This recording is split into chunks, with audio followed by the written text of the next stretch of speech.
Hello, welcome back to the channel. Today we're diving directly into how to plan a diet and fitness regime using Airtable. First things first, log into your Airtable account. If you don't have one, it's free to sign up. This is important as Airtable will serve as the central hub for your diet and fitness plan. Next up, start a new base from scratch. Label it Diet and Fitness Regime.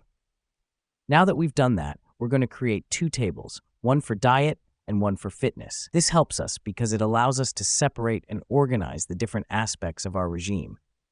In the diet table, create fields for the date, meal type, food items, and nutritional information. This means you'll have a clear view of your dietary intake and nutritional balance. Over in the fitness table, create fields for the date, workout type, duration, and calories burned. The reason we do this is to track our physical activities and ensure we're meeting our fitness goals. Now, populate your tables with your plan for the upcoming week, month, or however long you're planning for. Remember, consistency is key in any diet and fitness regime. Let me explain why this matters.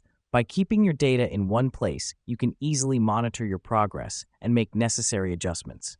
Finally, utilize Airtable's calendar view. Here's what's happening behind the scenes. Airtable automatically plots your meals and workouts onto a calendar, giving you an easy-to-follow visual guide of your regime. And that's it. You've just planned your diet and fitness regime using Airtable. With this guide, you can easily keep track of your health goals in 2025. Remember to regularly update your tables and monitor your progress. Thanks for watching.